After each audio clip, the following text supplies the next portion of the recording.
We better start with Melbourne. Here we go again, the ongoing lockdown farce, where people are still waiting till midnight tonight before restrictions from their onerous lockdown are eased. And as we told you last night, the reason for the wait, the reason the lockdown didn't finish yesterday or first thing this morning was just paperwork, just pathetic, tedious red tape and bureaucracy. If that doesn't tell you what's wrong with the Victorian government, then I don't know what would. Slow, impractical, heartless, bogged down in process rather than being practical. It's kept 5 million people locked down an extra day and a half just so it could get its paperwork together. Anyway, 4 new cases today, all from one family in the area where most of the other coronavirus infections have been. So the lockdown will at least go ahead and be eased tonight. Easing of restrictions that we announced yesterday will proceed as planned from 11:59 p.m. tonight, with one small exception for Melbourne. Masks will continue to be required to be worn outdoors in all circumstances. Say what? Masks? Yep, they've added mandatory masks to the equation, even outdoors, where the evidence is they will do about as much to prevent coronavirus infections as wearing a tinfoil hat. Honestly. And listen to this. The dibber-dobber mentality is running strong in this country at the moment, as is the inanity of government leaders talking about nanny state intrusions. All this stuff is just mind-boggling. Well, according to Richard Willingham from the ABC, there is a minister and a staff that he's seen inside an office without masks, and they were having lunch during the meeting. So is that maybe the explanation? Well again, I can't speculate on what other people are speculating about.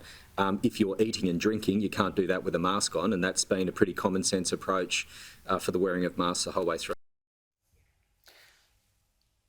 I'm speechless, really. Yeah, we're a year and a half into this thing, and we've still got journalists at press conferences asking acting premiers about stories about other people not wearing masks, and the premier having to seriously deal with this about when you should wear a mask and when not. Now, from midnight tonight, all Victorians still have to wear a mask, even outdoors.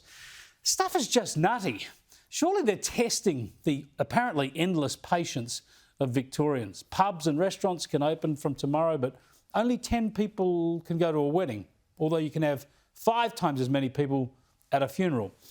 In the regions of Victoria, brothels can open. They can look after all your needs. But in Melbourne, gyms are forced to say shut. And the people making all these rules, they have a bit of trouble explaining the reasoning. Number of people, what they're doing. So when there's exercise and heavy breathing and so on, that is something that's known to propagate the virus. And then the number of settings, ventilation, and those other things. So that defines a higher risk setting. So we then need to draw a line somewhere, and then say these ones are lower risk, they can open first, and then the higher risk ones need to wait a little longer. You got to feel for someone, don't you, who's set up their own business, put their life savings into a small business, perhaps a gym owner in Brighton or Balwyn, and realise they would have been better off running a brothel in Ballarat or Bendigo. But even more worrying than this is what the acting premier now tells us about the future.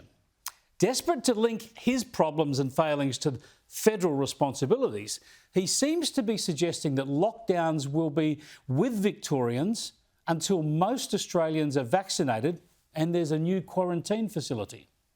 If we're in a position now where the population was vaccinated at a level where we should be, you look at other jurisdictions around the world, well over half of their population fully vaccinated. If we're in that position, if we had purpose-built facilities, so individuals with the Kappa or the Delta variant of the virus, which is 50% more infectious, if they're in a purpose-built facility, if we had that level of vaccination in our community, then we may well not have the public health advice in terms of the lockdown we are just moving out of as of midnight tonight. What a crock. They're ratcheting up the hysteria, ratcheting up the fear, ratcheting up all their restrictions and plans, instead of actually dealing with a practical plan to live with this virus that's going to be with us for many, many years to come. See, the issue here has always been about vaccinating the vulnerable, primarily the elderly. And that's as good as done in this country. That's enough. The rest of the population is not at serious risk from this disease.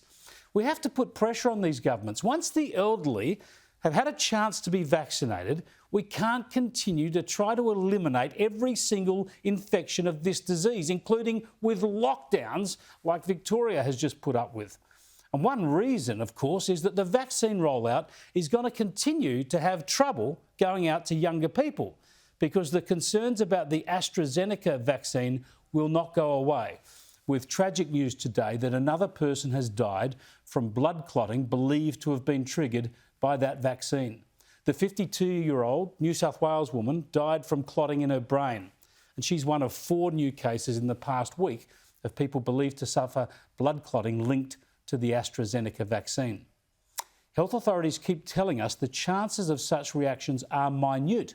There have been 5 million vaccine doses administered in Australia, and most of them have been AstraZeneca.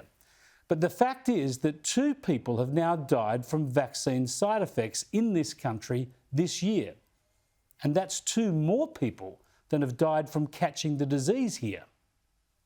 Governments have been talking up fear. They've been talking up fear from coronavirus, fear and dread now for more than a year. So they can't be surprised if these 2 deaths create some angst. If you're over 50, like me, you have to sit back and watch younger people now snapping up the Pfizer vaccine and then weigh up the relative risks between AstraZeneca and the COVID virus that's not circulating widely, and it's not really a serious threat to us either. As ever, though, on such matters, talk to your doctor.